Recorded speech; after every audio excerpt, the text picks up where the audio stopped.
You're here with Thomas Panner, Captain Jack, Coda, and Meister P, all my good friends.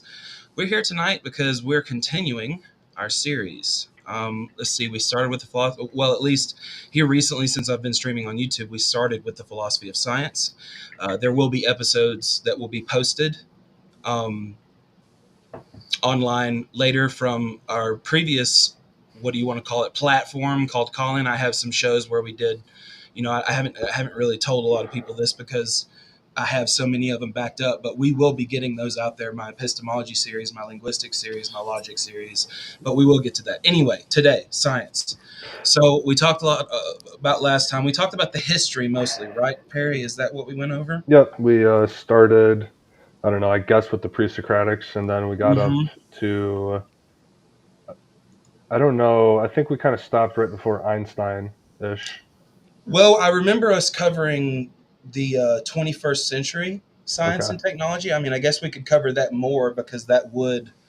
But I think just a quick recap. The Human Genome Project was completed in 2003. The inertial containment fusion was in what 2022 last year. Seeing Sagittarius A through an event horizon telescope looking at the center of our galaxy, a black hole's accretion disk. We actually saw it, so we actually have a physical picture of it now. Uh, Discovering the Higgs boson in 2013, um, discovering gravitational waves in 2015, which was predicted by Einstein in general relativity, but the first time we observed them was in 2015, and it was a crazy way we had to do it. They had to line up two huge lasers that were like a mile long. So far away And from each other, yeah. yeah, and like the movements on that laser on a piece of glass or something like that was measured in like way smaller than nanometers. I mean, I don't even know picometers. I don't even know where to go. I don't, extraordinarily small amounts of movements, and that's the gravitational waves from like the background of the universe. But those are all some big, leaps and bounds for us just within the first 23 years of the 21st century. So the mapping of the human genome was a big thing. That was a really big thing. And the head of it, Francis Collins, is a Christian, and he said the DNA evidence alone would show us common ancestry with apes. We are going to get into evolutionary biology, by the way, too. So we will be speaking a bit about that. Maybe we'll get on specific sciences at some point, but I don't want to spend too much time in one place because I think Perry has convinced me that we need to cover this in a more general way instead of getting ultra specific on everything. Yeah, and I think that it'll come up at some point later Yeah, down the road as well, which yeah, will, I think it'll be nice and it'll flow nicely yeah, more that way. I agree. So let's quickly, we're going to talk about the branches tonight. Okay. So modern science is commonly divided. By the way, all this stuff I'm getting from Wikipedia and a textbook that I found on lumenlearning.com. You can go there and find all these textbooks. They have introduction to psychology. They have introduction to life science. They've got all this stuff. And I'm using them and I'm using Wikipedia for us to study off of because I think that's going to be, on the science page on Wikipedia, I haven't seen any unsourced articles or where it says it needs more sources. It looks like it's pretty well fleshed out. So I'm going to trust it 95%, to give me the correct information. And I think we should, at least by today's standards. If you were talking about like 15 years ago, Wikipedia, maybe not, but it's not like that anymore. It's very, very That's pure. about right. I'd say 95%. I'd say Yeah. one out of 20 times you'll find Yeah. something a bit iffy. And Yeah. yeah. And they usually state that it's not well formed or it's not well sourced or something like that, right? So, the three major branches of science are natural science, social science, and formal science. Okay? Each of these branches comprises various specialized yet overlapping scientific disciplines that often possess their own nomenclature, their own design structure, and expertise. So, both natural and social sciences are empirical sciences, as their knowledge is based on empirical observations and is capable of being tested for its validity by other researchers, independent verification, working under the same conditions. Okay? So we're working with empirical observations, empirical sciences. So, natural science. This is the most fundamental of all sciences, okay? Physics, right? Natural science is the study of the physical world. It can be divided into two main branches: life science, which is just in general. Let's pull this up. My hands are fucking shaking my medication. So like Okay. So life biology science is or anything that is biological, yeah. right? Anything that is within biology. If this freaking thing will open up. Oh my God. Okay. It comprises the branches of science that involve the study of life, such as microorganisms, plants, human beings, everything within the phylogenetic tree. So, life sciences and physical sciences are natural sciences. These two branches may be further divided into more specialized disciplines. For example, physical science can be subdivided into physics, chemistry, astronomy, astrophysics, and earth science. Most natural science is the successor to the natural philosophy that began in ancient Greece. Okay, so we've explained that a few times. Do you have a better way of explaining how everything became science, Perry, or anybody here that wants to explain it? Ooh, how How it did used to be called natural philosophy and how that changed? Because I don't mind explaining it. I just thought somebody else had a take on it. ooh to do it briefly, the same way that math was magic back in the ancient times, things started to get a bit more demystified. Hmm. I would say, especially when we're focusing in the natural sciences on Hmm. empiricism, the phenomena of everything. Um, Yeah. the de-religiousifying was a big one, The even though, de-religification. yeah, even though much of it came from Christianity, right? I Supposedly mean, in many they had all the aspects. So, schools. They had all the um, schools, and so they called it natural philosophy until basically the Renaissance. Everything it was natural philosophy, and then it just branched out. They got more and more specific. They accepted a physicalist, reductionist, empirical stance on things, and it eventually just became these sciences. Natural philosophy, the study of philosophy, morphed into science with all it birthed everything. And I guess I could give a quick explanation of natural philosophy. It was the philosophical study of physics throughout most of time. You know, um, Galileo, Descartes, Bacon, Newton, Leibniz, they debated the benefits of using approaches which were more mathematical and more experimental in a methodical way. Still, philosophical perspectives and presuppositions, often overlooked, remain necessary in natural science. We have to have these presuppositions that we've talked about on previous episodes with the philosophy of science, naturalisms or materialisms and physicalisms presuppositions. So we won't go over that again. But systematic data collection, including discovery science, succeeded natural history, which emerged in the 16th century by describing and classifying plants, animals, minerals, and so on. Today, natural history suggests observational descriptions aimed at popular audiences. So that's interesting that systematic data collection, including discovery science, patterns, correlations, and form of other. No, that's the way that they used to look at it. We're going to move on. So let's talk about natural science. We're not even going to move on to social sciences or formal sciences just yet. And there's also applied sciences, but we won't go to that. Let's get real deep on natural science. Okay.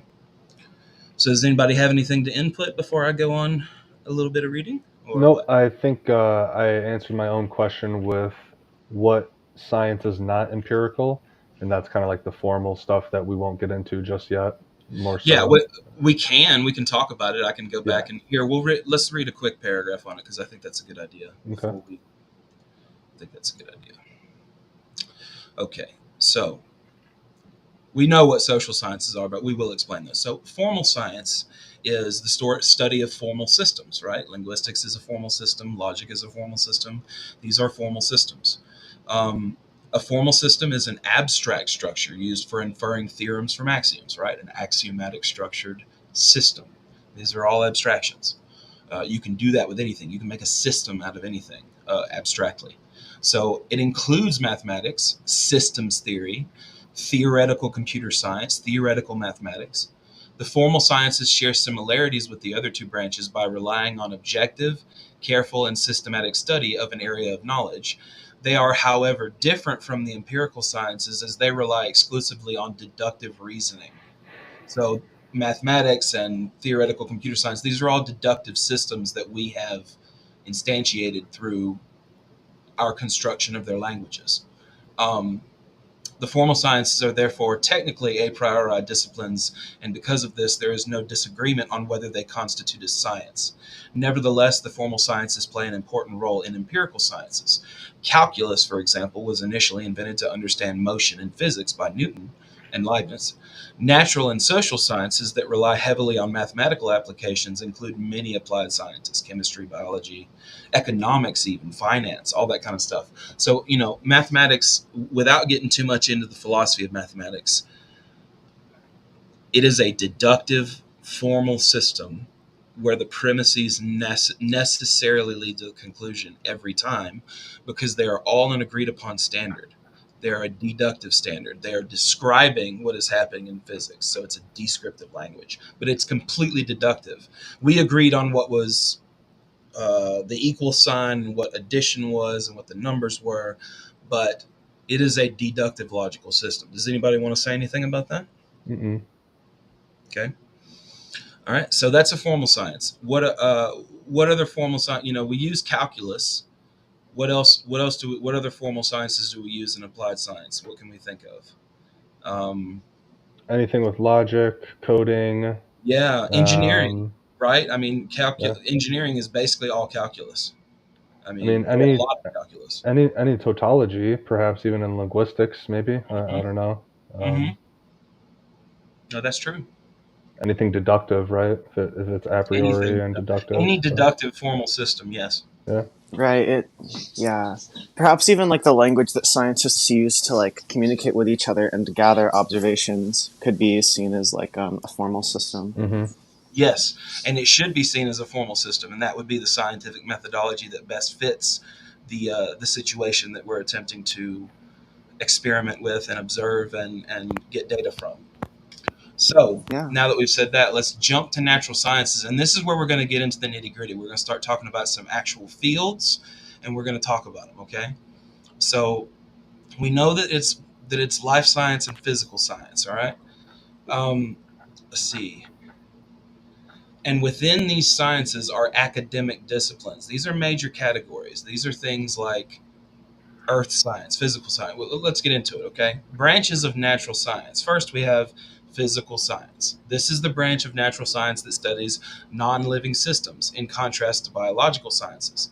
It, in turn, has many branches, each referred to as a physical science, together called the physical sciences. However, the term physical creates an unintended, somewhat arbitrary distinction, since many branches of physical science also study biological phenomena, including organic chemistry. So let's start with, because it's basically in alphabetical order here. Astronomy. Astronomy studies the universe beyond Earth. It's like studying the map, whereas astrophysics is studying how shit works in the map, right? It's about its cosmology, astronomy, and astrophysics all are intertwined disciplines, and they deal with the formation and development and the evolution, physics, chemistry, meteorology, and motion of celestial objects. So anything that originates outside the atmosphere of Earth is astronomy's calling. And there's plenty of different things in there, like astrobiology. Anybody ever heard of astrobiology? Mm, is that just the life sciences for astronauts out in space?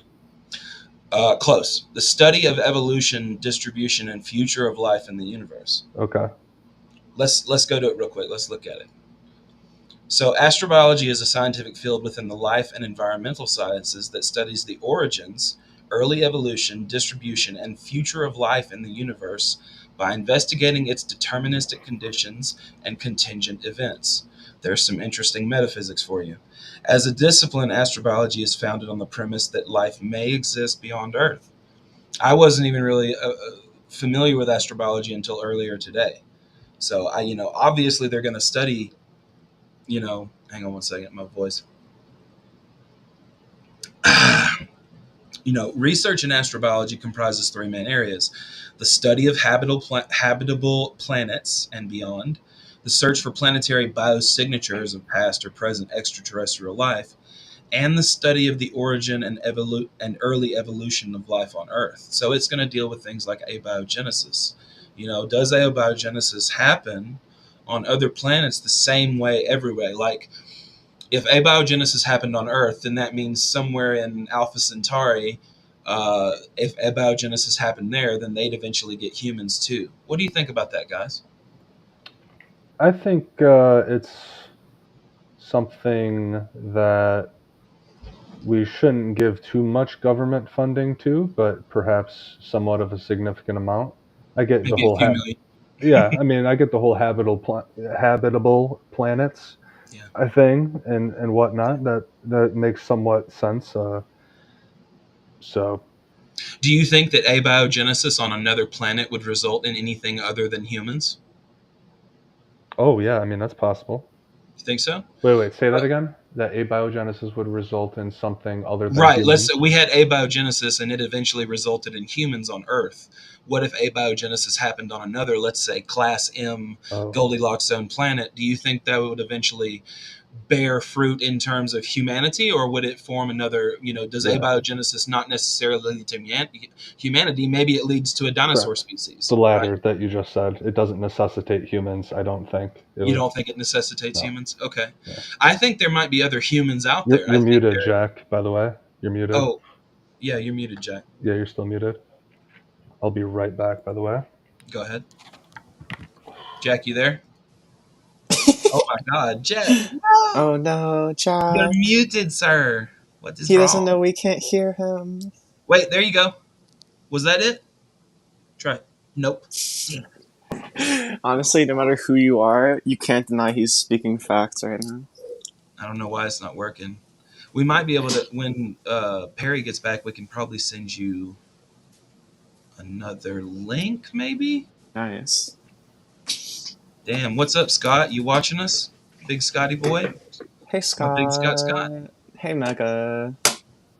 You fucked up, didn't you? And then I could talk. So yeah, no, I really wanted to agree. It doesn't seem like there's no reason to, at least from there's no reason physically or like from any way that I can tell from physics that abiogenesis leads to humanity in any specific way. Who's? Yeah, not necessarily, but I would like to think. Knows that. Go ahead. No, Who it's even fine. knows that abiogenesis is going to ultimately end up with humans on Earth? Like, we could still die. Like, That's true. You're right. No, 100%. You're right. But does the talking more process? But does the process itself eventually lead to humans, or is it a process that could lead to dinosaur people, or some kind of other type of being that would come from another? I'm thinking of things that could live in the Goldilocks zone, though. Of course, I'm not thinking of things that might be silicone-based life or some other kind of life out there that we don't know about. I'm just thinking of planets that have an abiogenesis event there. What comes of that? Unless for some reason the hominid type class in this universal game has some like better chance of receiving a higher intellect brain or a higher capacity brain in general, I don't think that there's any reason why it would lead anyway to specifically humanity be like Homo sapien. Like there's so many other options for things to just as well like have just as intelligent of a thought process, just as great of the cognitive function, except just it didn't end up being a hominid type species, or like it didn't end up being a Homo sapien. It's very, it'd be pretty hard pressed to try and say that it would all fit this mold across every standard of like livable planet, because just because livable to us doesn't necessarily mean life. That's what I was saying. That's exactly what I was saying. So there could be a being on Jupiter right now living in that hostile environment, but it's able to adapt to that, and it went through some sort of and we can't sense it with our sensors, Right. I mean, humans would get fucked up, but there could be some plasmic type of being. So it's like a conscious formation of like interwoven like molecules on like a level that we can't observe. We're just like possible. I was about to say we're just like a lot more of a fleshy version of that. I mean, Yeah. Pretty much, yeah, just a bunch of complex atoms roaming At a around, different but scale. Yep. a lot of carbon. We need a lot of carbon, personally, Yep. right? I'm excited to see. I really want to see if we get another. If we can understand like a different species from a different like planet exists out there. I think Would it'd be we- really cool if it was silicone instead. Well, of, that would be That's cool, what I but was would we assume, Jack? Would we assume that if a planet is in the Goldilocks zone like we are, that it would be carbon based? Would you think that or not? Not necessarily. I think that carbon-based life in the Goldilocks zone that we understand as the Goldilocks zone would probably be more likely. But I Hmm. think that there exists a Goldilocks zone that's slightly different from ours that would benefit silicon life like entirely, and it would. Some scientists much- argue against silicate life. They say it's not possible, but I I don't mean, know. it's the only reason why, at least from my understanding of the only reason why they think it's possible is because silicon is almost as diverse or as diverse as its capabilities of bonding to things as carbon is. I And that's- wonder, Jack, if that's because on the periodic table of elements, carbon is number 6, and Yes. right below it is silicon. Mhm. And I wonder if that could be a reason why it's able to adapt just as well and bind with a bunch of different things like carbon. It would Or be if it's just a if you're a coincidence. sister or a cousin molecule to something that capable of binding, then wait. I just wonder if the placement on the periodic table of elements, silicon is right below carbon, and it could just be a coincidence, but I wonder if that also gives us some, symbolism as to it being Some able to, insight, maybe. some insight as to it being able to bind to a bunch of different things, but could just be a coincidence. I mean, it could be just a coincidence. Yeah. Yeah. What do they call that? A synchronicity? Yeah. Yeah. Yeah. So astrobiology, I kind of tend to agree with Perry. Shouldn't put too much money into that, right? Yeah. I mean, let's maybe fix some of the other issues before we think about. Yeah. Was it? I don't know. No. Hold on a second. I just want to address Scott real fast. Scott, I just looked it up on the periodic table of elements. Silicon is number 14. It's right below. It's right below carbon. Yeah. Carbon Scott, is you 6, shut the hell up. silicon is I just 13. wanted to adjust it real quick. 100%. Look that up. Figure that out real fast. Selenium, Scott says. Let's see, where's selenium? I You just- know, you could just send It's Scott a 34. link and have him come up here, but he probably won't do it because he's a dirty bastard. Ooh! Yeah, Selenium is number 34, and it's Yeah. 1, 2, 3, 4 over and 2 down from what he's talking about. Anyway, I had to address that because it's bugging me. I didn't know if he was right or not. I sent you a link, Scott, if you want to join us, come in and talk with us, man, brother. But let's see what. Well, is it? Right. I just wanted to ask: Yeah. do you think that is the Drake equation used in this at all, or is that just hokey pokey? Well, yeah, that's going to be something that is considered. The only problem with the Drake equation is we don't have any of the variables. We don't. Right. That's why the number could be 10 or 10 trillion. Right. We don't know the variables. So, like, it. Just explain the Drake equation. It depends. So it's n equals, was it r asterisk times f to the p, or not f to the p, f to f with a p exponent times n with an e exponent times fi. All that really breaks down to is n equals the number of civilizations which humans could communicate. Yes. Was it that one is an unknown variable for fucking sure. Yep. R asterisk means the rate of star formation. We can get that one. We can get the rate of star formation. Is it a fraction of stars that have planets? We can't look at the entire sky, but we can do an extrapolation based on the ones that we see. So hopefully that's at least average, and it'll do us a decent number. Is it a mean number of planets that could support life per star? But again, We don't know that. Well, it's the same exact thing. We can only hope that we can see like the Goldilocks zone for all of these. I mean, you could assume that in that Drake equation with that variable that you're talking about, we could assume that every star has a planet that's viable. You could I would no. I was you could say fractional stars that have planets, but what it really should say, at least for my money, maybe it doesn't. But a fraction of stars that have planets in the Goldilocks zone, like at least for our Goldilocks zone, is it for carbon life? Is it then the mean number of planets that could support life per stars with planets would change to the Goldilocks zone? Hello. We can hear you. Hang on. Slow down, we Jack. can 1 hear you. second. We can hear you, Scott. But Yep, you're in. I was Scott, talking to him. My bad. it's all good. Go ahead. Was it yeah, no, was it Point out that like the Goldilocks zone has nothing to do with like carbon. Silicon is not the same thing as psyllium. The reason carbon is the basis for like all compounds on Earth is because carbon has a negative uh, polarization, right? So like most atoms have a positive polarization. Carbon has a negative. So what it allows is it allows a lot of things to combine with carbon, Oh, right? I agree with you, Scott. Hey, Scott, can you let Jack finish this real quick? He was going through the Drake equation. Oh, For our sorry. audience. No, it's just for our audience. Go ahead, Jack. 1 second? Yeah, no, is it let's go back over to the Drake equation. I have the Drake Alright, equation so up here, Jack. Yeah, the fraction of life supporting planets that develop life. That is an unknown variable, but just because things are in the Goldilocks zone does not necessitate that we can understand that it will develop life. Just because it's there does not mean it will do that. Was it then we get to the fraction of planets. Was it a F to the I or F to the F? You know, it's F not to the X or whatever? Yeah, sure. There's a few F's in here. It's an F to the fraction of planets with life, where life develops intelligence. That's an unknown variable. Even if they develop life, we have no idea if they developed intelligence. We have one so far. We have Yeah, one. fraction of intelligent civilizations that develop communication. Also, like only us as far as we know. So that's not a good variable.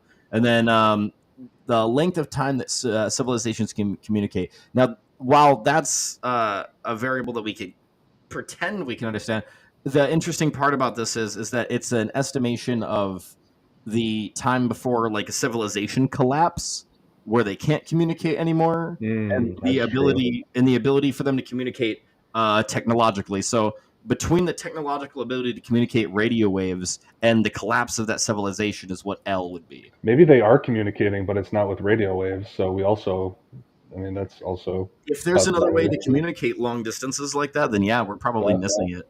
Yeah. Mm-hmm. Like if yeah. What did you think, Scott? Go ahead. Oh, sorry, I just didn't hit mute. I'm sorry. No, go ahead. What did you have to say? We got Don with us here too. All right. I was just talking about like welcome. what makes carbon the basis of organic molecules. Why do we look at organic chemistry as being a carbon based thing? It has to do with the fundamental nature of carbon. Silicon is not the same. Like Jack, I think you meant to say selenium. Selenium has like the basic same. Captain Jack's saying no, Scott. He's saying no. Yep. Oh, we no, can't no. hear you, Jack, for some reason. Carbon versus selenium. Okay.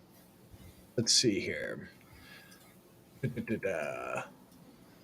Everybody give a hand up to our Perry. He's doing a good job putting all this shit up here for us. Whoa, putting together a PowerPoint. Yeah.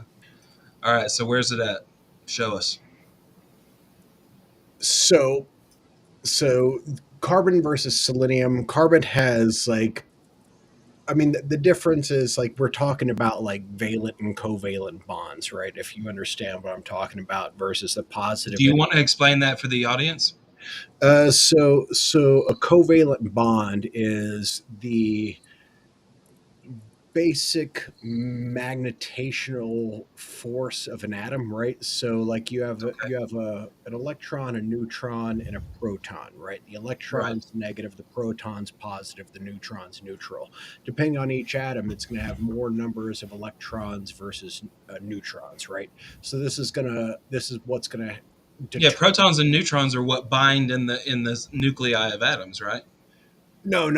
It's just what the atom is made of. What they bind into is molecules, and then those molecules become things, right? And so carbon, selenium, silicon, these are atoms, but those are all just like the base of some sort of compound that it's going to come. Yeah. No, I was agreeing with you, but I was just referencing.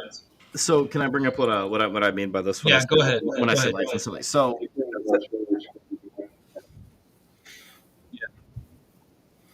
oh, is it? No worries, it's fine. I'll just put it up here. But, Is Yes. it's a Smithsonian. It's a Smithsonian magazine that comes. If I can assist. Is it I was just going to say real quick, Go ahead. we should probably, just for the hell of it, so people can understand this, would you look up real quick, Perry, the strong and weak nuclear force, and go to images, and I'll show you the one that's the best. So is it essentially? Is it Yeah, go to images. Silicon-based life forms are like theoretically capable of happening, and also That's a good. physically capable of happening. But Ooh. was it but it really wouldn't be the same type of life that we're used to here. It would be life, and it would be life in a way that we are not used to. But it would more like it couldn't form anything very solid. It would be kind of like a clump or a blob. Hang on, Jack, 1 second. That dark one in the center, Perry, go down a little bit. No, buddy. A little bit further down the page. Okay, right there, those two. Yeah. So that's what the strong nuclear force does. There's another one that's a little bit further down the page, and it'll show weak nuclear force. There you go. So both of those are in the formations of the nuclei of atoms. We have to have both of those forces in order to create protons and neutrons that both they force each other apart, and then they suck each other together. So if we didn't have the strong and weak nuclear force, we couldn't have nuclei of atoms. So just thought I'd point that out for everybody. So essentially, it wouldn't be able to have like a very strict, strong form like carbon-based life would have. It would be very blobby. It would be very. It could be like slightly like rough or hard, but it wouldn't. They might not even be able to reproduce. Okay. And the intelligence level of these things would be lower than humans for sure. However, the likelihood of these things existing is as likely as any life existing across the fucking universe. Sure. Don, do you have a take on the Drake equation? First of all, I don't even know what the Drake equation is. So it basically is a big equation that says here, Carl Sagan went over it, and a lot of other people have too. It's a big equation that says how many planets can there be that have life? How many planets? Here, Perry's about to bring it up again.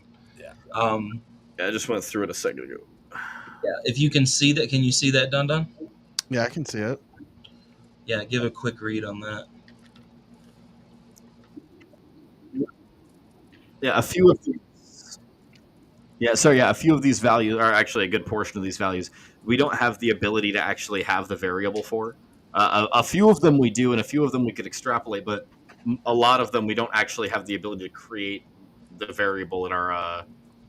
There's no number to go back to. Yeah. It's like how many civilizations survived nuclear war, right? How can we calculate that variable? Right. It's very difficult because basically from the beginning of whenever you're capable of sending a signal that's capable of being observed by another species, from that point all the way until your destruction, that's how long you can communicate. And not only did you communicate that, but how fucking far is that away? Yeah. Radio waves can't travel faster than the speed of light. So, so it's basically just an equation saying how likely is life in our galaxy with all these I would say it's more than likely. I would say it's absolutely more than likely. I think that there's just a lot of arrogance to think that we're the only boys around. So I agree. The earlier question that we had was, if we have a Goldilocks zone planet, do we assume that abiogenesis, if it happens on a Goldilocks planet, will result in humans every time? Humans, that's ridiculous. Right, exactly. It's very ridiculous. Yeah, that would be another arrogance of ours to think that we could anthropomorphize something like that. Classic humans. Yeah, classic humans.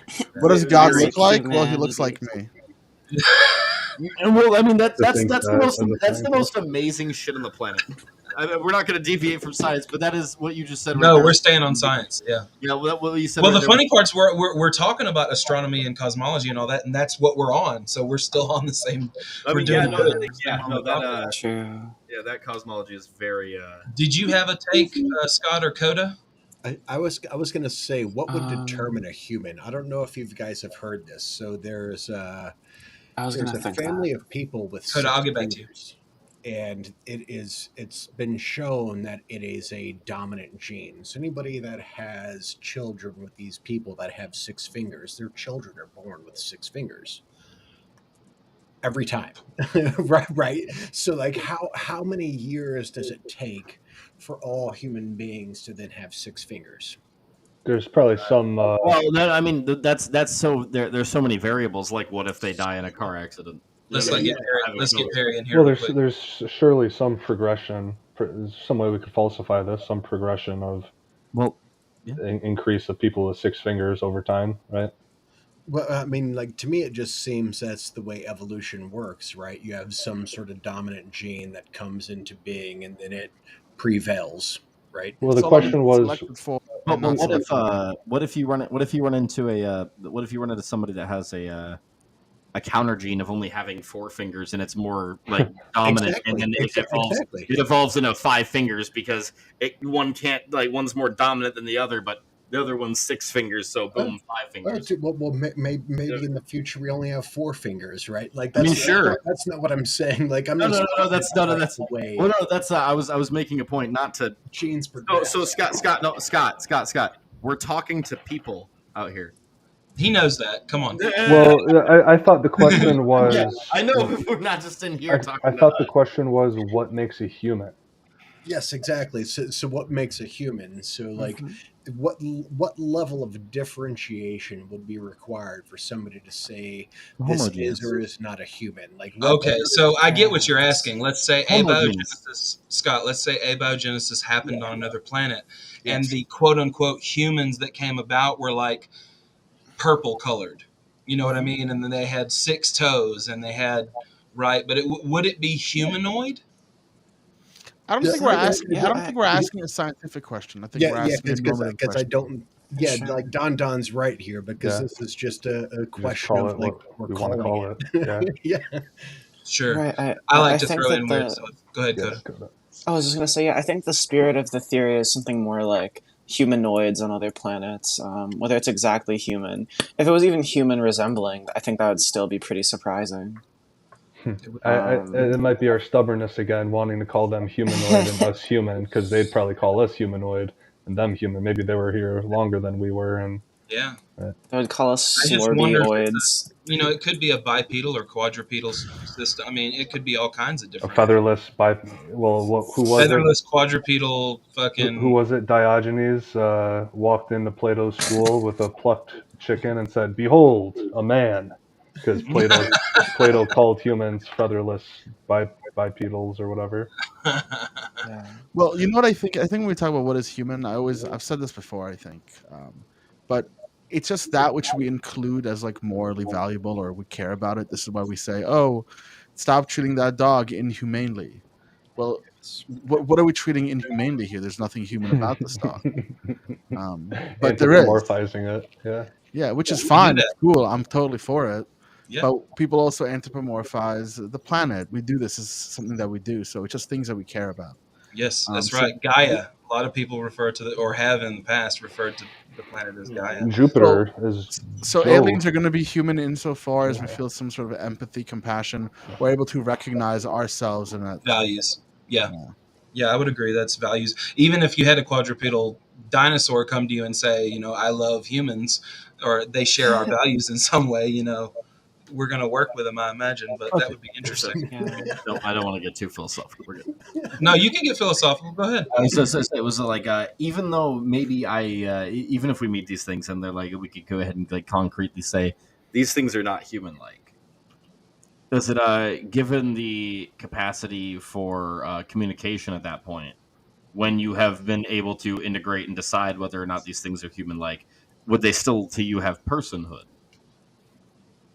Now, like, because you know what I mean, you literally had communication with them, you've interacted with them, you've decided that they're not human in the way that you are, like they don't share those values that we were just talking about, but obviously they have some sort of at least perceivable semi-perceivable consciousness. Like we believe we could perceive consciousness from it. So it doesn't have personhood at that point because it's not human. That would be a big question if we encountered a species on another planet. That was different than us. Yeah. What would we think about that? And our tendency to anthropomorphize is our infinite cognitive bias that will never go away. That's just the nature of being a human, is that we do anthropomorphize everything because that's the only frame of reference we have. Other than like if we were to think from a dog's point of view, which we can't do, would be pretty interesting. But Coda, did you have something to say? I thought I heard you speak up there for a minute. Oh yeah, I was just gonna say that I agreed with Don that the idea of other life on planets is kind of even humanoid feels pretty patently ridiculous to me. But I also feel like I want to suspend judgment because maybe someone has like a good argument for it that I just haven't heard. You know, I want to hear like the best version of like someone who thinks that. I don't know why though, but I do too. Well, I want to hear Steelman of it. Who was it that said man is the measure of all things?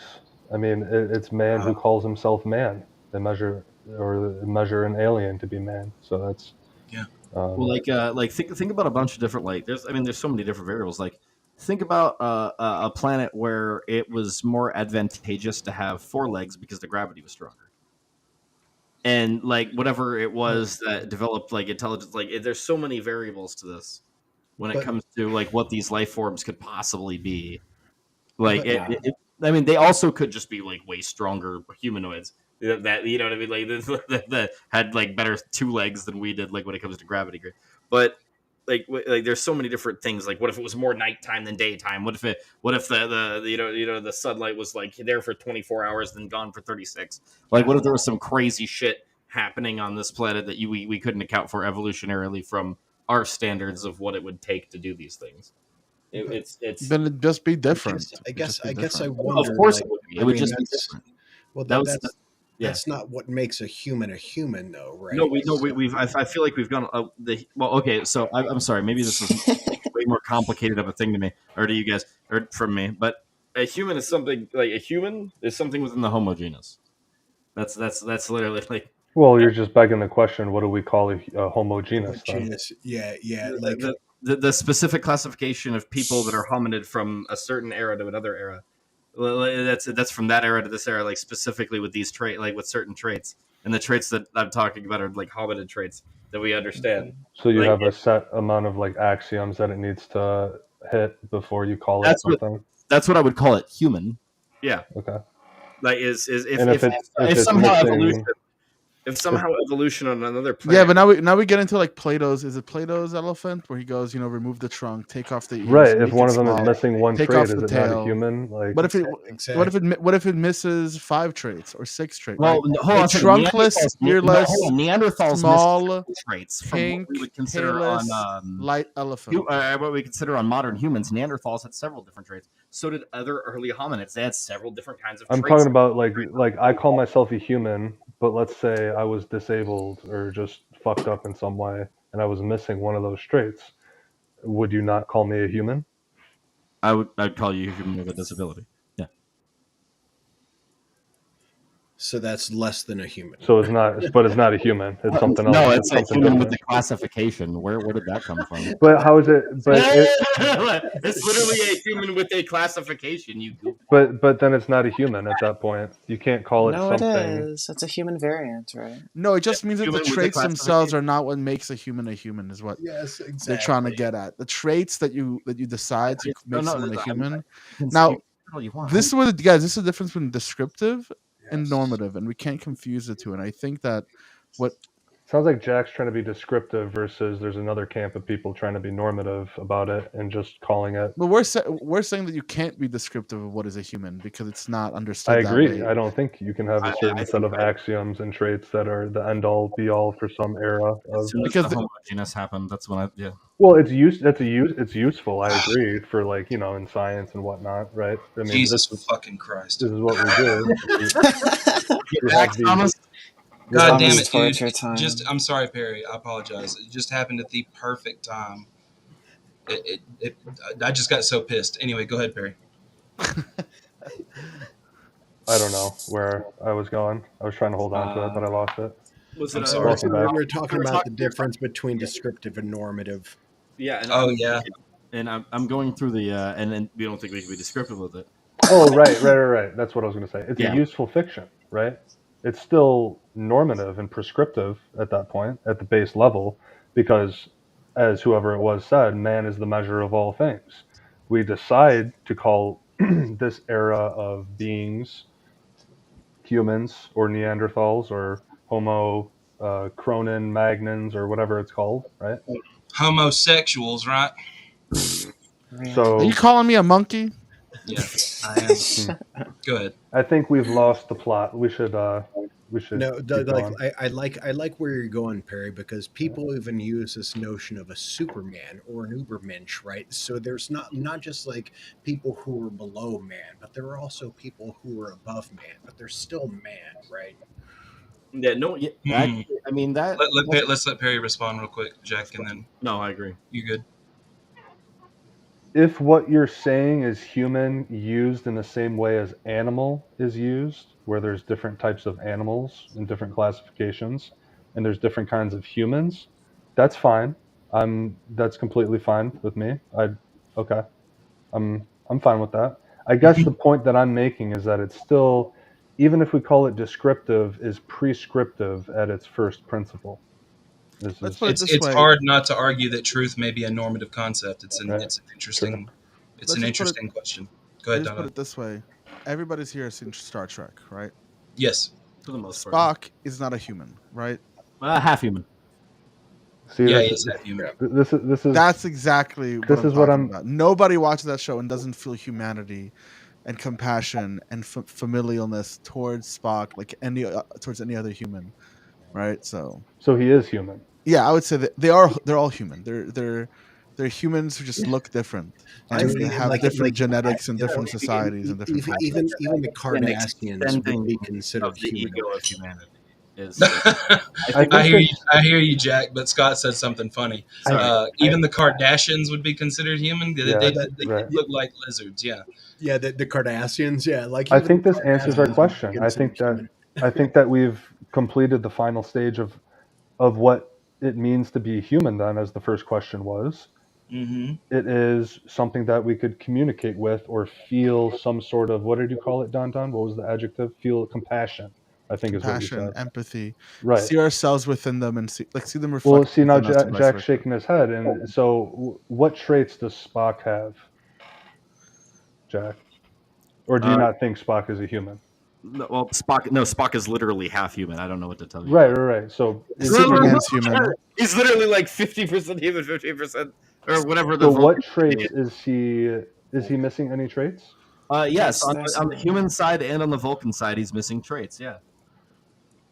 Missing? I don't think he's missing. I think he's just On the side different. from the Vulcans, he's missing traits that Vulcans would generally experience. And on the human side, because of his Vulcan heritage, he's missing things that humans would generally experience. It took him a long time with these variables to connect to what humanity was. Most of what the original Star Trek was when he was with Kirk was like going through and going, oh, I realize that like in all of these things, the human part of me isn't something that I need to be worried about or like upset about, because the Vulcans had always told me that being human and having emotions was weak. The problem was that when he met the humans are like, oh, your Vulcan side and your pure logical side is so abrasive and we're not into it. He had a problem on both sides of this issue.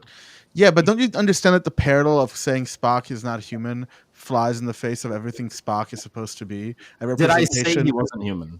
At any point in that, did I say he was not human? No, He's Jack. not equally human to Jack other called him humans. half human and half Equally Vulcan. human to other humans, right? Because when we say human, we're not just saying descriptively things.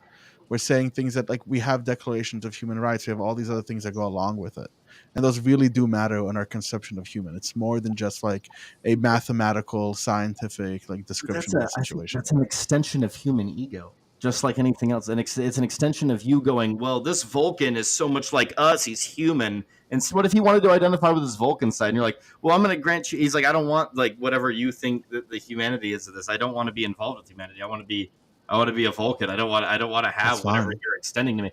What I'm saying is that the extension of being like, oh, well, you're human too, is an extension of human ego, just like anything else is about. Honorary Aryan. You are also like us, so it's good.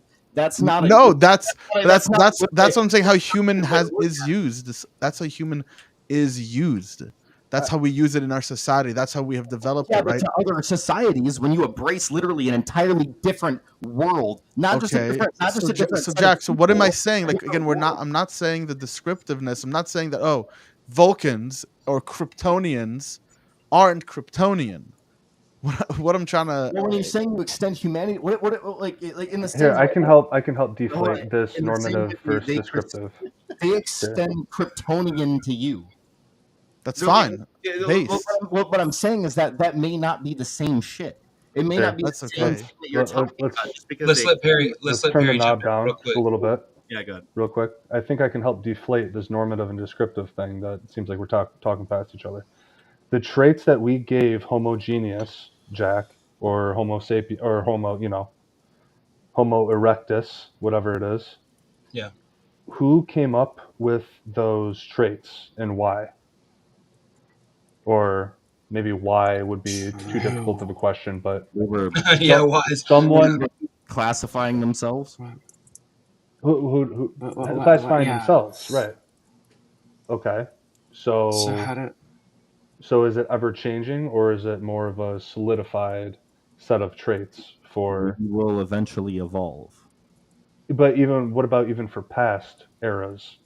Could we change how we view the traits of what we call certain? We could say, oh, these people called these people Cronin Magnans, but it still seems there's this normative. I think before Homo, there wasn't traits enough to interchange between us.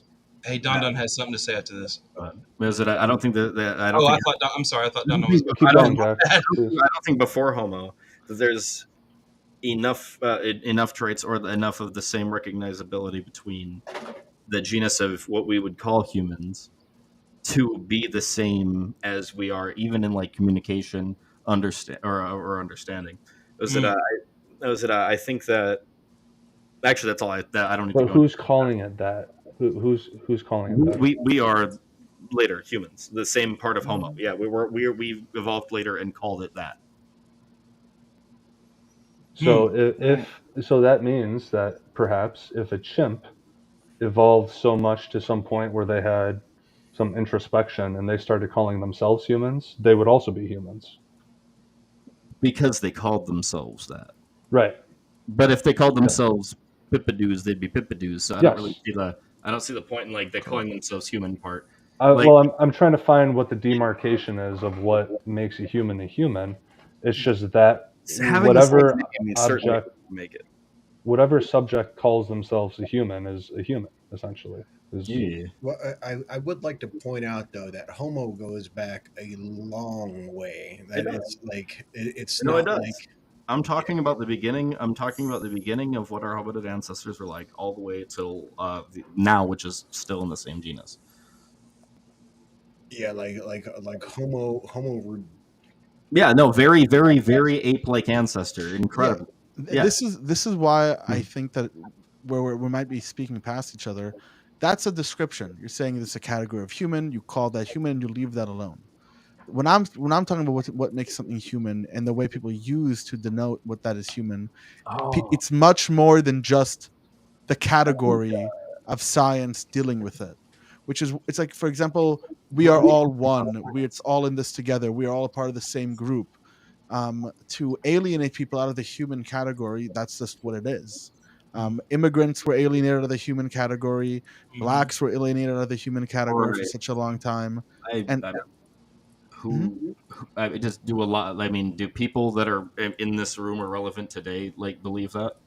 Oh, there's a lot of bigots nowadays that I feel I mean, in this room or like within our like circle here, like right now that believe any of that. But I'm not. But that's what no one's passing judgment on anyone. We're talking about the use of the word human historically and talking about society. science.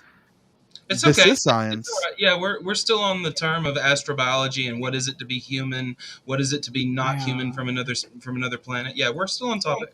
Right. I think that maybe. I know it sounds crazy, but we are. Go ahead, Koba. I think maybe a synthesis here exists where maybe there are traits by which we try to track what's human, but I think that those categories, they're kind of fluid, they're kind of fuzzy when you kind of test the Very, boundaries of them, yeah. like with the disability thing. And then also we have to understand, like, why did we come up with those traits to mean what a human is? And then it harkens back to sort of maybe the relation thing that Don Don's kind of talking about.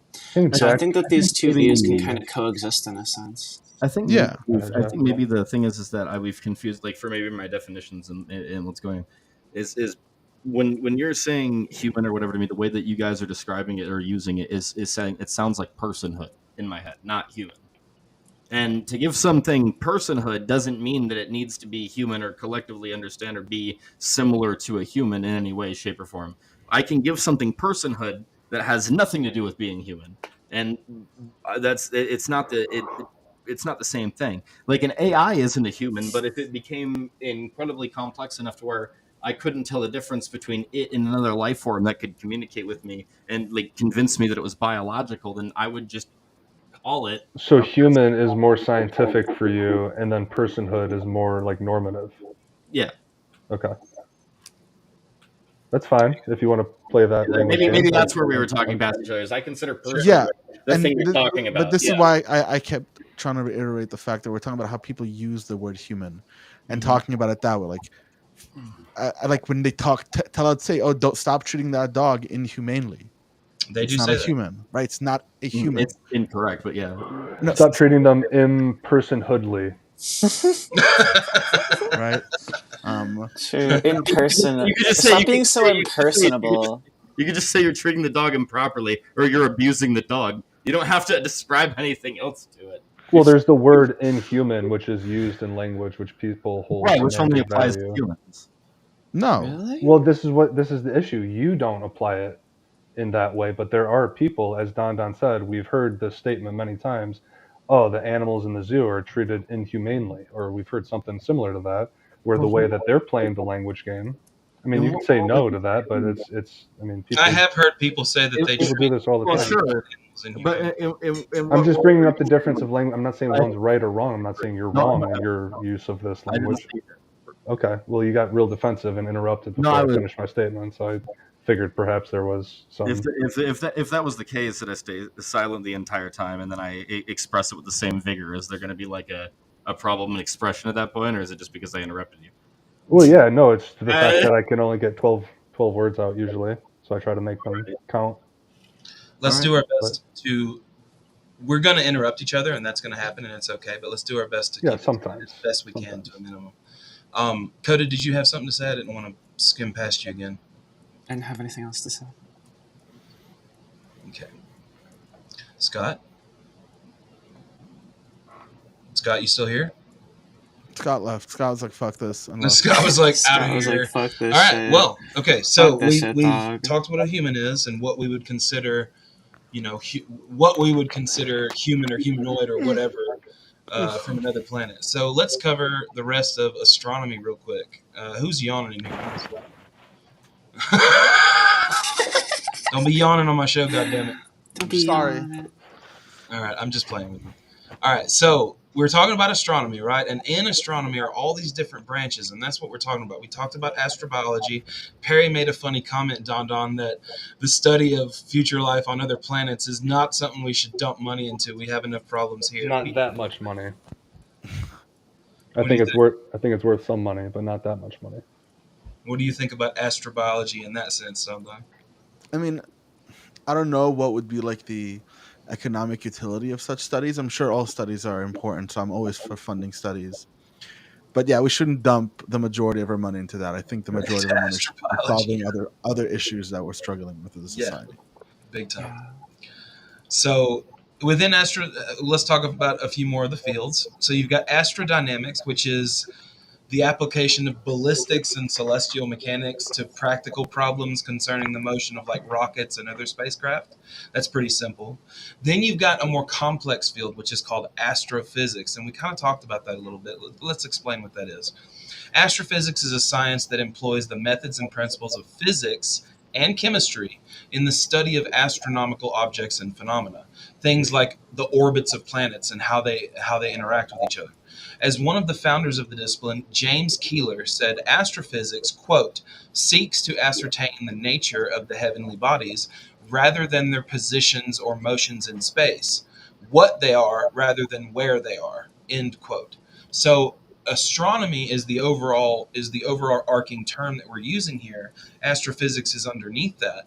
But astrophysics is not asking where something is in the universe, like a lot of people might think. It's asking about the actual, what they call, and what Newton called, celestial mechanics of the heavenly bodies. So among the What they subjects, are and how they operate, basically. yeah, Right? yeah, exactly. So among the subjects studied are the sun, other stars, galaxies themselves, extrasolar planets, exoplanets, interstellar mediums like dust and nebulas and all that kind of shit, cosmic microwave background radiation, emissions from Cosmic all this TV stuff. dinners. Yeah, emissions from all these objects are examined across all parts of the electromagnetic spectrum, and the properties examined include luminosity, density, temperature, and chemical composition. Because astrophysics is a very broad subject, astrophysicists apply concepts and methods from many disciplines of physics, including classical mechanics, quantum mechanics, thermodynamics, nuclear and particle physics, and molecular physics. So, in practice, modern astronomical research often involves a substantial amount of work in the realms of theoretical and observational physics. Some areas of study for astrophysics include the attempts to determine the properties of dark matter, dark energy, black holes, other celestial bodies that we don't know the ultimate origin of, the what's going to happen to the universe, things like that. That's what astrophysics is. Anybody here interested in astrophysics? Because I am. Astrophysics Oh, is cool. The one thing that I love about There was an astrophysics equivalent. is the sheer interdisciplinary scale of their experiments and their Yeah. research. It's just quite amazing how much of the sciences are used for that field. It's really not just physics, chemistry, engineering, everything works together to like get this research underway and done. It's a marvel of modern society. It is. Astrophysics is one of the highest brow things that humans do. It's interesting. Like, if we want to go back to the initial like founding of relativity and general relativity and special relativity, when Einstein figured out that the weirdness to Mercury's orbit was fucked up. When he figured that out, he almost had a heart attack because it was his understanding in quantum mechanics of why that orbit was the way that it was astrophysically, and he solved that by understanding general and special relativity. And he was like, "Oh my fucking god!" You know? What's Uh, the phenomenon where Einstein accounts for why there was 4 images of the same thing? oh, Einstein's cross. Einstein's cross. That's right. Yep. Okay. Einstein's cross. I didn't Anybody think that. is interested in that, go look it up. It's not terribly hard to understand. Just go look it up. It's about objects and how they appear to us in space based on gravitational lensing, The curving and whatnot. yeah, the curving, Yeah. that kind of stuff. Did anybody want to say something before I jump on a little bit? No, keep Go. going. We good. Well, I'm glad you're enjoying the lesson because that's what you're here for, everybody. Oh, heck Yeah. yeah. I'm here to Okay. learn. So we know what astrophysics are. Let's go to the next. We know what astrometry. It's the branch. Okay, I didn't know about this one. It's the branch of astronomy that involves precise measurements of the positions and movements of stars. Okay. So while astrophysics deals with the things themselves and how they operate, like what they are, what they're made of, Mm-hmm. astrometrics, right? Yeah, astrometry. Yeah, Astrometry astrometry. There you go. Astrometry. Is measures where they are and where they're going. Yes, Okay. positions like, and like movements. cartography, but like for planets. I Yes, I thought astronomy was where the stars were. astronomy studies the unit. Is anything studying the? Okay, so yes, you're right because that's what we just read. Yeah. Astrophysics is studying the. It's movement. Let's read that again because I think that was really interesting. Just that one part, that quote that James Keeler said. Quote, seeks to ascertain the nature of the heavenly bodies rather than their positions or motions in space. So astrometry is the sidekick to astrophysics. It's the one that's concerned with positions and momentums, and astrophysics is not caring about positions or motions. It's what they are rather than where they are. So an So- astrometrist Yeah, let's go back is and is really useful for astrophysics, so they can know where to point their telescopes, how to track them, yes, stuff like that's that. exactly the image that I'm finding right now. Is it's all about this Okay. the ways to position telescopes. That's interesting. Okay. That's cool. I always took that for granted, right? There's probably a researcher, a doctor whose job at the planetarium is to do that. That's a hard one Right. to say, astrometry, and you're right, exactly what you just said, Don Don. Okay. The history of astrometry is linked to the history of star catalogs, which gave astronomers reference points for objects in the sky so they could track their movements. Listening comprehension, 4th grade aced. Oh, heck yeah. Still has This- dyslexia. back to Hippocrates. Oh, okay, Perry. Thanks, bro. So I thought you said that in Newton's book it was the mechanics of the heavenly Celestial bodies. Yeah. Isn't mechanics entail movement Yes. and Mechanical work is work. It's energy. and astrometry is position and movement. Yeah. It's Kind of what we're trying to figure out with particles and waves. Okay. Maybe it would be the difference between like how does a dolphin swim and the movement of the dolphin in the water as opposed to the position and movement of dolphins in the sea. Yeah. It seems as Yeah, though like this- astronomy and astronomy and Astronomy and astrometry. astronomy and astrometry are both extremely intertwined and almost the same thing, is what I'm seeing here. So okay. let's just go ahead and assume.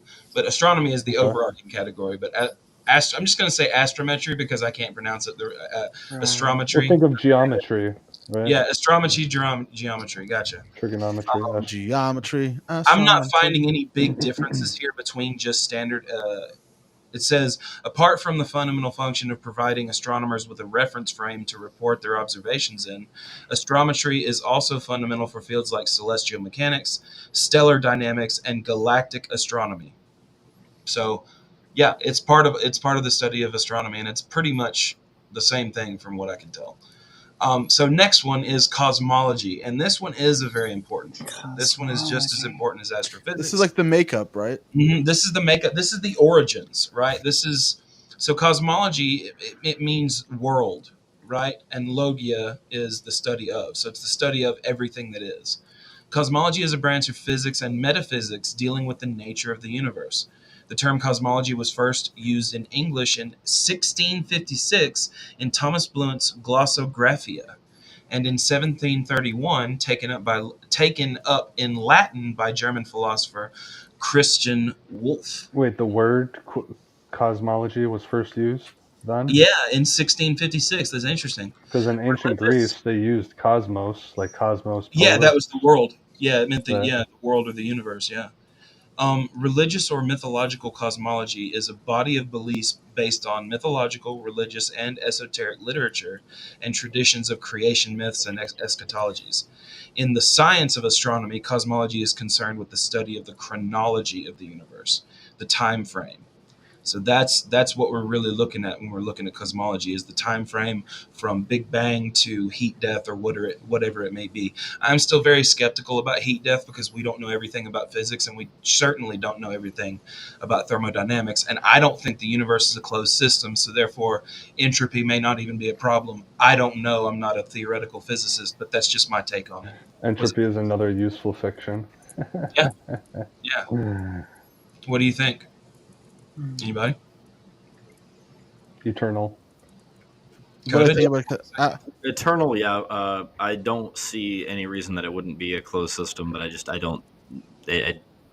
That's You and I have had that conversation a lot. Is how can we know that a universe, since we only have one to compare to, that a universe is a closed system? That seems highly presumptuous. So It's very. I mean, like just in the same way of any other possibility, it's very capable of being an open system.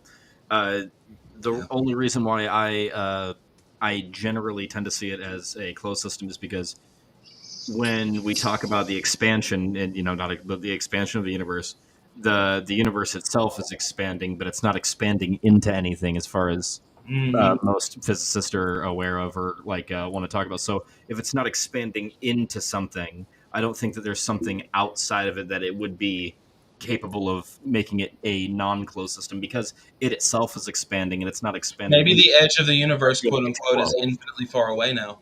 Well, it will be essentially. Well, the further stuff gets away from us, the further it's accelerating. That's away interesting. Yeah.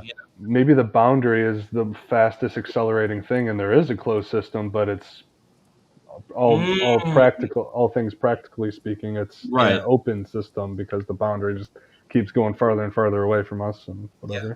And it's accelerating the further we get closer to whatever we might consider that boundary. It may just be more and more stars. I wonder. I mean, what if you got to a point where the galaxies were so far away, it seemed as though there were nothing after that point, and you demarcated that as the edge of the universe? Right. But there's actually still stuff. For all intents and purposes, that might as well be the edge of the universe, but there's shit way out there expanding so fast that light can never reach it. What, Coda? The idea of an expansion from a point, to me, if we were to even talk, like, I agree that that would totally happen. The demarcation would be just, this is the edge of the universe because of the distance. But we're talking about the expansion from a point all the way out from a closed system. If it's the thing that would be interesting to me is if the inside of that closed system, because of the size and because of the distance, it's moving away from all of each other, that quote unquote systems started forming inside of this closed, ever expanding system that started acting or interacting differently than the main system that it's a part of. Like localized, you're saying? Yeah.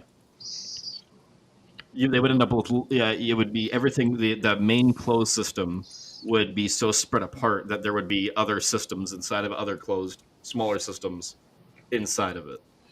Hey, Coda, can you try talking real quick? I can't hear you for some reason. Did you say something a minute ago? Hello. Oh, no. I can't hear him, guys. Can y'all hear him? Yeah. Okay. Oh, did you have anything? Since I can't hear you, just go ahead and say anything if you had something to say. Oh, yeah. I was going to say that's a cool thought. It's imaginable that we think we found the close of the system, and we go, here's the last thing. But in reality, there's something far beyond what we could ever reach, maybe like shooting away from us, like at a speed that we could never catch up with. It remains I find that idea really interesting. Remains metaphysical for that reason. And that's the only way that seems viable for travel, at least from my perspective at this point, when it comes to like far intergalactic or interstellar, universe, like whatever travel, is to not actually travel, but to bend space. Because if we can figure out the secrets of bending or folding space, the distance that is incurred from things would only be able to be matched by us arriving and the expansion of the universe continuing on at the incredibly rapid rate that it would be going on, and then us arriving at what we would have understood as the edge of the universe to only fail and have the edge of the universe continue on. Yeah. Yeah. I don't want to interrupt anybody because I can't hear Coda. That sucks. I don't know what the deal is. Rip. Stupid Yeah, ass. I don't know. It seems to me that, yeah, it's interesting. Be real interesting if there was, like, an end.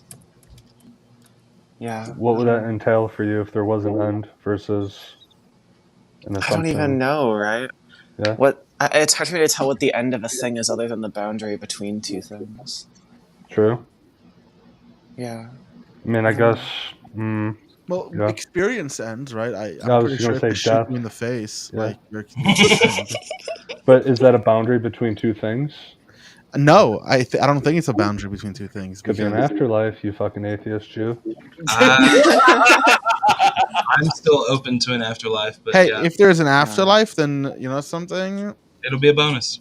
It would be a bonus. But until then, Yeah. I'm pretty sure if they shoot you in the face, it ends. I mean, Unless you're going down. I mean, there is a response here, but it's getting very metaphysical. Maybe I shouldn't bring it there. Like, is it you know what? If my heart's heavier than a feather, they'll have to get over it. Okay. Oh,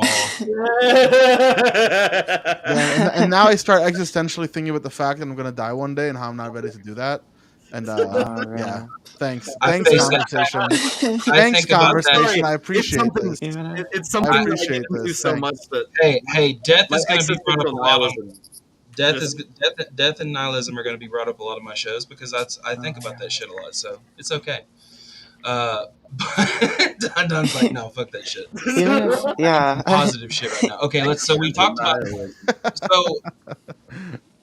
so let's talk a little bit more about cosmology. I think that's why so many people believe in religion, is because they're scared existentially of their death and they want there to be an afterlife. That's a lot of it. Yeah. I will say, yeah, sure. What, Coda? Oh, it's whatever. Don't worry about it. All right. Silly Billy. That conversation could go on forever. Silly I just want to Billy. hear about science. Heck Yeah, yeah. that's a later conversation. Science. Science. So who wants to know how volcanoes do? No, I'm just playing. No, I'm gonna keep going. I just didn't want I can't hear Coda talking, so I don't want to Everyone take a metal Oh, mesh. It's you can let cardboard, him know that I'm wet done. it, put it over the metal mesh. Now I'm so yellow, it's unbelievable. The amount of Yeah, yellow. you got some sepia Wow, color. man. Coda, if you start talking, I'll say something as a Okay. mediator, so Thomas knows. Thank True, yeah. Oh shit! Yeah. Wait, As no, he gets progressively more yellow, he gets progressively more in Mexico. I don't know why. All the color was so perfect beforehand, and I decided to like. Now it's vomiting. It's vomiting a fucking plethora of colors on you. Was it hold on, Perry, can you hear Coda too?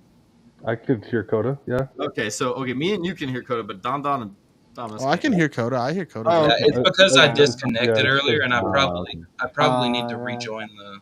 Okay. For some reason. back. Let's put Thomas here. Let's put me Can I here. do that? Can I leave and rejoin under that same link, or would it kick me out, Perry? No, you yeah, can do yeah, you can do that. All right, let me try it real quick. All right. Nice. Oh man. Okay, my color's back to normal. Everything is good. The day is saved. All right, time to take over Thomas. Was there Heck yeah. Something wrong with your other complexion, or I don't know. My camera just disconnected and He didn't reconnected. like looking Asian. Thomas leaves are all like, fuck that guy. Technically, I am Asian though. Technically, I am. Asian. True. Oh. I was born in West Asia. Coda, try talking. Yeah, try Hello, talking. hello, Coda. hello, hello, hello. Oh, I got you. Sweet. All right. OMG. Yes. Internet trouble. Ba-da-ba-ba-ba. Bum, bum, bum, bum. So And everybody's back. let's talk a bit more about cosmology. Let's learn how that started, because I think cosmology is going to be one of our most important sciences to cover, especially within metaphysics and all that shit. I think it's very important in terms of physics. So astrophysics, physical cosmology was shaped through both mathematics and observation in an analysis of the whole universe. The universe is generally understood to have begun with the Big Bang, which we can explain and expound upon that further, but I'm just going to assume that our audience knows what the Big Bang is, or the Big Expansion, followed almost instantaneously by cosmic inflation, an expansion of space from which the universe is thought to have emerged 13.799 billion years ago. Cosmogony studies the origin of the universe, and cosmography maps the features of the universe. So it's further, physical cosmology is further divided into those two studies. Cosmogony studies the origin of the universe, so that's what we're talking about when we talk about the Big Bang, and cosmography maps the features of the universe as it evolves over time. So I don't know. Let's see, it says discoveries. Physical cosmology is the branch of, okay, we know that. Don't tell us that again. True. It also includes the study of the nature of the universe on a large scale. In the earliest form, it was known as celestial mechanics, to study the heavens. Greek philosophers Aristarchus of Samos, Aristotle, and Ptolemy proposed different cosmological theories. The geocentric Ptolemaic system was a prevailing theory until the 16th century, when Nicholas Copernicus and subsequently Johannes Kepler and Galileo Galilei proposed a heliocentric system. This is one of the most famous examples of epistemological rupture in physical cosmology, where they had a brand new idea of what the universe was. I mean, it was so life changing. It was so world changing that they put the dude on house arrest for what, like 4 years or something. I can't remember. It was a long time. Anybody know They that? put him on parole. Yeah. So Isaac, and this is all for the audience because I want them to learn about this stuff too. Isaac Newton's Principia Mathematica, published in 1687. I mean, this dude went into a cave while I think an outbreak of a flu was going on, and he sequestered himself in a cave and he wrote the Principia Mathematica, and it was the first description of the laws of universal gravitation and the foundations of calculus. It provided a physical mechanism for Kepler's laws, and also allowed the anomalies in previous systems caused by gravitational interaction between planets to be resolved. A fundamental difference between Newton's cosmology and those preceding it was the... Go ahead. No, sorry, I was just talking to Scott. Oh, okay. So it was a crucial thing. It was a big deal when Galileo and Copernicus did their things. Modern scientific cosmology is widely considered to have begun in 1917 with Einstein's publication of his final modification on general relativity. In his paper, Cosmological Considerations of the General Theory of Relativity. General relativity prompted cosmogonists such as Wilhelm Sitter, Carl Schwarzschild, and Arthur Eddington to explore its astronomical ramifications, which enhanced the ability of astronomers to study very distant objects. This is what relativity gave us.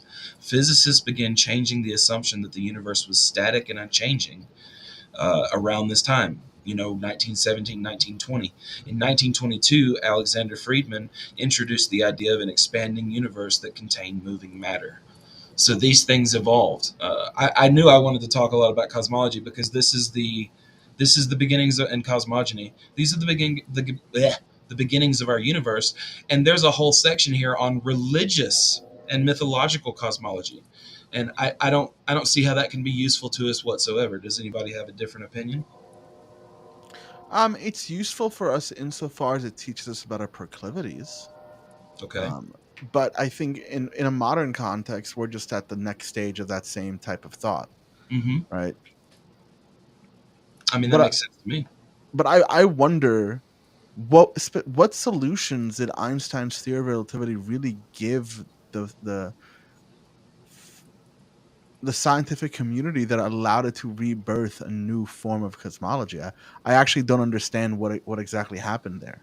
Well, we always thought that the universe was static and that there was no fabric of space-time. But when we learned about relativity in general and special relativity, we learned through special relativity that mass and energy are the same thing. They're interchangeable. They're properties of each other. And then we also learned in general relativity that space bends through gravity, and then matter follows that space curvature. And until that point, we didn't have a cosmology that would help us to understand that specificity. Okay, now the cosmology can help us in aiding in Yes. developing a Relativity notion of makes where a else to lot look. Yes, exactly. Relativity makes a lot of predictions possible that were not possible in the late 1800s with the early quantum mechanical field theories and shit like that. They didn't even have quantum electrodynamics or quantum field theory until the mid 50s, I think, or something like that, somewhere around Feynman. But yeah, I mean, if we didn't have relativity, we would not look at space the same way. We would look at it completely differently. And So I think it was a huge... I'm sorry? It's something engineers actually use all the time as well. Right. Engineers understand relativity when they're understanding I'm going to a satellite, so I have to calculate these minute time differences that are going to take place between here and there. These are no doubt very important. Did you have something to say, Don? Nope. Okay. Let's go a little bit further. So we did change on that. Let's see. Since around 1990, several dramatic advances in observational cosmology have transformed cosmology from a largely speculative science into a predictive science with precise agreement between theory and observation, which is what we want. These advances include observations of the microwave background radiation from the COBE and Planck satellites. Large new galaxy redshift surveys, including something I can't pronounce, and SDDS, observations of distant supernova and gravitational lensing. These observations match the predictions of the cosmic inflation theory, a modified Big Bang theory, and the specific version known as the Lambda CDM model. This has led many to refer to modern times as the golden age of cosmology. So today, I guess we're in the golden age of cosmology. Let's see what Lambda CDM is. So the Lambda CDM model is a parameterization of the Big Bang cosmological model in which the universe contains three major components. First, a cosmological constant denoted by lambda Greek symbol associated with dark energy. Second, the postulated cold dark matter, which is CDM, and third, ordinary matter. So that is our makeup right now. That is our cosmological model. Interesting. Yeah, the Lambda CDM model. That's so strange. I'm getting deja vu from that idea. Go ahead. You know what's really wild? What? Have you seen the stuff from the James Webb Telescope where they're seeing like formations of galaxies way longer back than they should possibly be seeing these formations of galaxies? Mm-hmm. Yeah. Oh, yeah. To me, I look at that stuff and I get excited. Oh, this is interesting. On Wikipedia, they have, oh my God, they have historical cosmologies. So like, yeah, so like they have it set out here to where like Hindu cosmology, author and date, the Rig Veda, 1700 to 1100 BCE. The classification of their cosmology is cyclical or oscillating and infinite in time. So primal matter remains manifest for 311 trillion years and unmanifest for an equal length. The universe remains manifest for 4.32 billion years and unmanifest for another equal length. Innumerable universes exist simultaneously in the Hindu cosmology, and these cycles have and will last forever, driven by desires. So that's their cosmology, and it gives me like the Jainist cosmology, the Babylonian cosmology, the oh my God, biblical cosmology, Earth floating in an infinite waters of chaos or in the firmament. You know what I mean? The outer chaos ocean. That was their cosmology, the ancient Jews.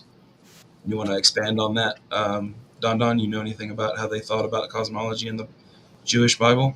Well, it depends who you ask, when you ask, and at what point throughout history you ask them. But the Sure. prevailing like idea is that it was pretty literal. They thought that this was how things worked, because they kind of had a very like matter of fact. Oh, this is how nature works. This is how God works. These are how we understand and justify the ways in which our society deals with laws. And why? Because God is the creator of the universe. He did it for 4 days. Speech is that which creates. But this is really how they thought about the world. I know And this is the problem. Yeah. in a specific book, a rabbi, what's his name? I think it's Rabbi Yochananov. Sure. I could be wrong. Whatever. Oh, I'll remember that and search it up later to falsify you because I can spell that. I have a book about it. I don't remember what the name is, but there was a rabbi who said, if it's true that the earth that the sun goes around, that the earth goes around the sun, the whole Torah is false. Well, modern rabbis will say, well, it doesn't make that claim, right? So I would say originally was very literal, but as time. Yeah, and the funny thing we know about Genesis is that the order of events of creation in Genesis do not match up with the order of events and how we have seen it in cosmogony, especially with the Lambda CDM model. Does not match up at all with that, you know? No. Do you think any cosmology besides that would ever even gotten to dark matter and dark energy? I just don't see it as a possibility because they didn't have telescopes and all the shit that we have. These societies didn't even have the concept of zero. So no. let's No, you're right. They didn't even have the concept of zero. So they couldn't even start beginning and thinking of the world through negatives like that, or like yet to be's or whatever, or like the negations of. They couldn't even think of things that way. I may have an issue with that statement or question. Would they have even gotten to dark matter? We did get to dark matter because of the way that things were. It was the silliness of the Jews and the Egyptians and the intellectualness of the pre-Socratics, and then Descartes. I mean, what does Don say? Like, if things were different, they'd be different. Yeah. I mean, all of these things played a role, I would say. Even the silliness of all of the crazy shit firmament and all of this stuff. They did get there, I guess. We are them getting there in the future Yeah. in many respects. Right, exactly. Sure. But if we just say without modern advancements like relativity, would we get there? No, of course not. Without modern relativity, would we? No, well, chronologically, in this monistic universe, it seems as though it was a necessity. We needed to get to relativity to get to where we are now. Yeah, we guess Yeah. we needed that. Yeah, It might is be a where, yeah. confusing language. I think don't know. Thomas and I are more speaking to the fundamentalist viewer or someone who Mhm. thinks that you can find answers about the universe by appealing to the text specifically. Mhm. You know, to you out there, join the party. The texts are great. They have tons to say. They're our history of what we thought about the world, but now we have new thoughts that Yeah. give us more utility and ability to make sense of the world. Yeah. But God. But God. But God. But one time I drove and I felt like God spoke to me and I got saved, but I didn't get killed by a deer. God's real. Next. That was it. That was the I moment missed the that deer I by a half inch. It was God. Oh my True. God. any coincidence apparently is God. All unknowns and all coincidences are God. God. Yes. Yeah, God of the gap. True. Let's talk. This is so interesting on this Wikipedia page on cosmology, guys. It gives me like let's talk about so the Platonic universe. It was geocentric. It was complex cosmogony, finite, extant, implied finite time, and cyclical.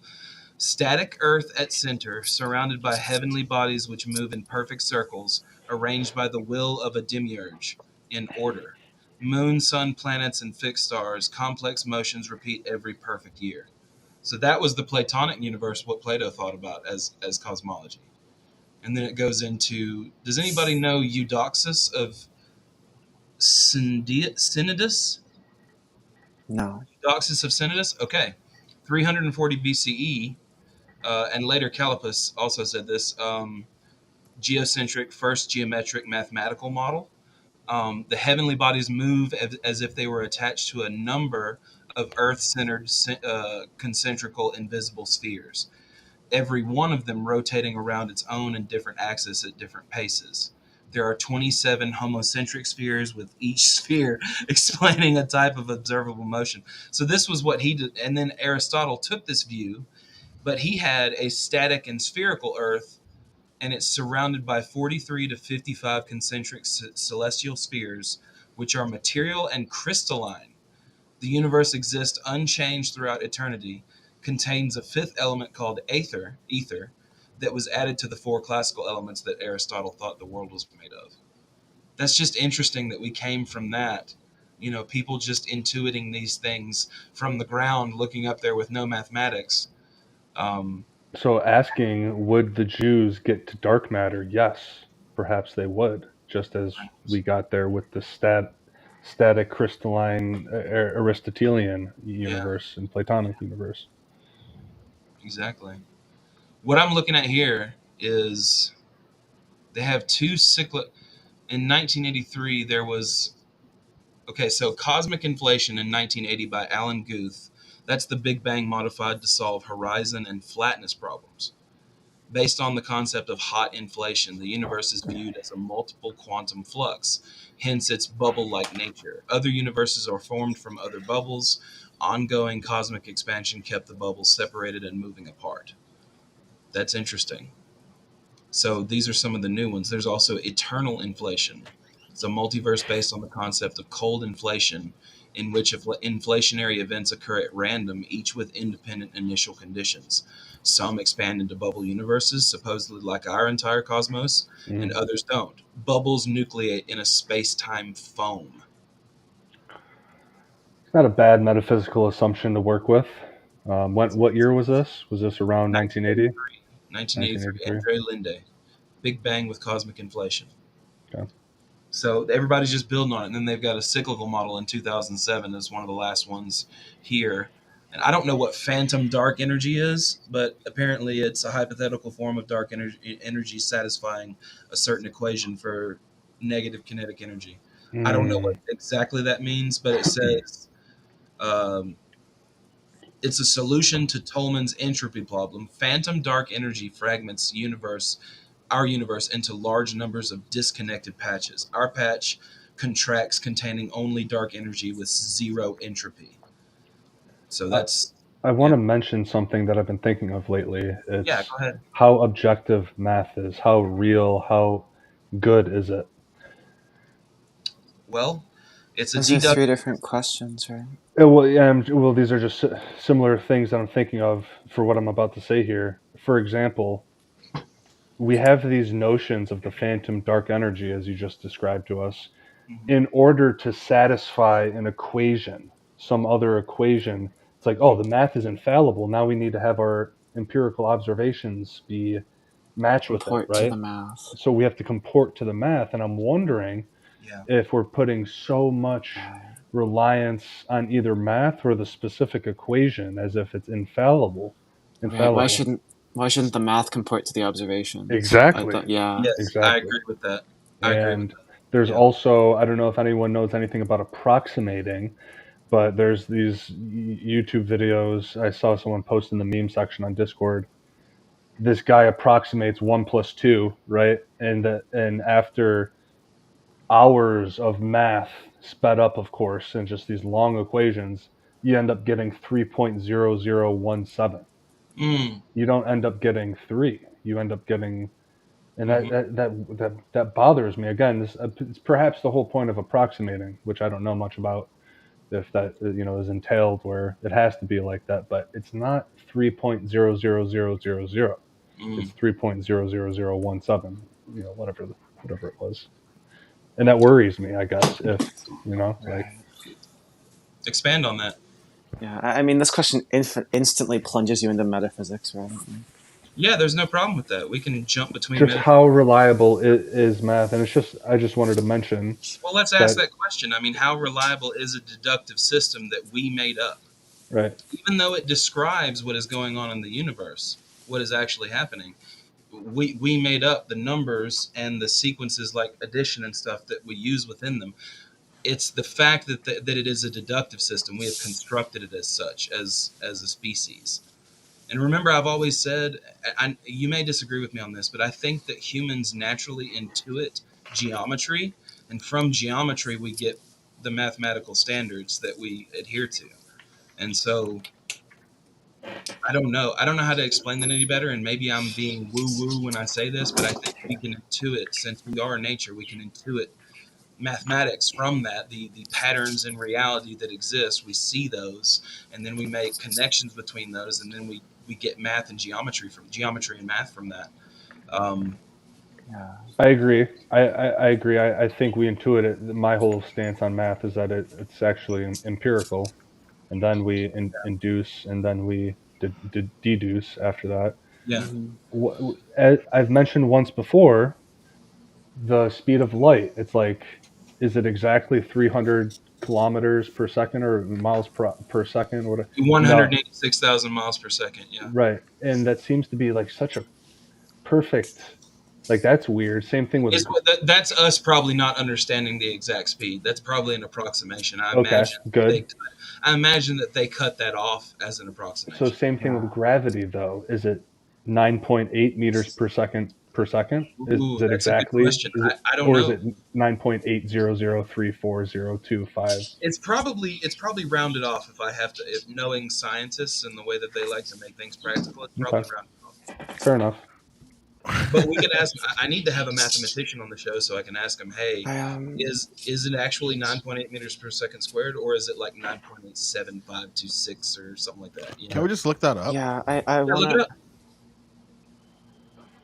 Coda, Oh yeah, go ahead. so math is like a tautology, right? Like things which are mathematically true or like deductively true.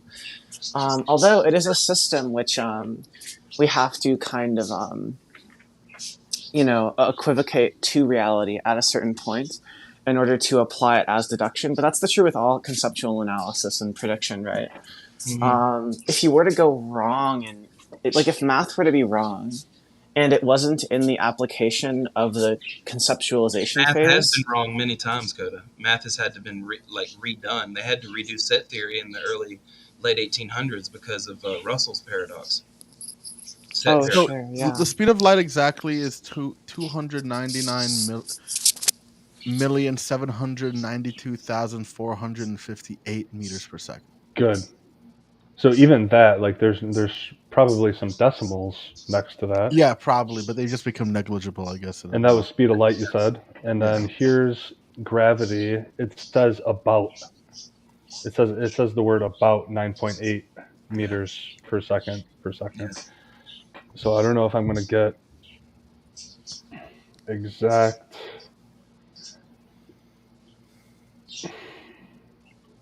Oh, here's one saying 9.81. I think I knew that from physics class, but still. Anyway, my point is, wouldn't it be perhaps an infinite number of decimals behind the value? Or is it stop? Does it stop at the 10,000th decimal place? Like I guess it just matters to where they have like where rounding works and where it doesn't. Sometimes like I'm rounding- talking capital T. It truth. matters to where measurement is relevant. But Perry, capital T truth is as much. So of a- Jack, you're saying like the sig figs, like they stop at a certain point just because there's no point to keep going. No. It stops for us at a certain point. It's essentially infinite. Oh yeah, well we'll die before we finish the The infinite. difference is like if I'm trying to hit a baseball 30 feet and I need it to land exactly at 30 feet, if it lands at 30 feet, 0.0000007.89253, it's not relevant at that point anymore. Right. Just because it's not exactly on 30 feet, it's so negligible of a decimal point to us at the point of measurement that it becomes non-relevant to what we're doing. I mean, all quantum calculations that they're going to do in any theoretical math or any mathematics is going to be like 14 decimals accurate, and then after that, it's going to be negligibleness. You know what I mean? That's where my suspicion from math comes from. Then perhaps is that we just stop due to approximating sig figs, whatever. We just don't need to go on that far. Yeah, math isn't perfect. Even though it's a deductive system, it isn't perfect because they've had to redo it a lot of times. So the reason why English isn't deductive is because we play with the meanings of things. You can't play with the meaning of the number one unless you want to be ridiculous, I guess you could. I guess there's like these physicists that look at the world in numbers, right? They see a car driving by and they put how much it weighs and how fast it's going. The numbers that they're putting there are not the true numbers, though. The true numbers are going to be an infinite long. Yeah, they're all going to be constant. non-repeating, non-terminating decimals. Right. Because that's Changing, the nature of like the yeah. randomness of the quantum realm. Remember, you and me the other day looked that up, that quantum indeterminacy does have randomness. So at least as far as we understand it now, it may be an order that we can't calculate. Yeah, it goes from A to B to C to D to A to C to A to C to A to B to C, right? That doesn't mean that there isn't an order that we can't find there. It just means so far that's random to us. Right. So, I don't know. I forgot what I was going to say. Go ahead, guys. No, I guess that's the Platonic in me is thinking of what the true value is, not the 9.81. Mm-hmm. I want the 9.8100254. Yeah. Dot. Yeah. I think that's the wrong way to think about what the I agree. trueness of things are. We're not. I don't think we're going to be able to describe it with mathematics. Yeah, no, I'm not making that. I'm not making that case. I'm just trying to put us in a headspace where we can think of the noumena, so to speak. Mm-hmm. Okay, Right? that's fair. Yeah, and I get, it's not special in science. There's a reason why the natural sciences use empiricism and the phenomena. It's not the noumena, which may be attached to formal sciences with logic and math, maybe, but. I don't even know if the formal sciences would get us to noumena because that's just all abstract. Everything that's a formal science is just a priori, Yeah, and again, my whole thing is that a priori things actually come after experience. So, I agree. It's. I don't know if you have one without the other. I don't think that is possible. So I get that, but just trying to help us transcend to a mentality of an Ubermensch, perhaps, or a eternal geometer, or an earthly omniscient being, geometer. The moral calculator. an earthly omniscient being. Well, I think I've. Is everybody getting tired? Because we've covered a lot tonight. I'm tired. Yeah, Nice. I'm good. I'm I a little figured- tired. Getting extraterrestrial. Oh shit. Okay, well guys, we're gonna go ahead and wrap it up here so that Perry can get some rest and Don can get some rest. Everyone else said that they were tired except me. Anyway, Oh, did you? I thought you No. said you were tired, Perry. My bad. I'm I sorry. said I'm good. Anyway, it's been an hour and 45 minutes, guys. I really appreciate you coming and hanging out. Please subscribe to my channel, Thomas Panner, at Pangburn Universe, and Don Prager at the Pangburn Universe as well, please. Go to Pangburn at YouTube, and in the top Don't forget right. about Jack. Yeah. Yeah. It's all right. My presence will become greater later. On the Pangburn YouTube, guys, in the top right corner, you'll see our Discord link, and you can come and hang out there with us and talk to us. So please come and hang out and be a part of our community with us. We love doing this stuff. Thank you guys for the hour and 45 minutes of your time, and we love you. Peace out. Later. Peace.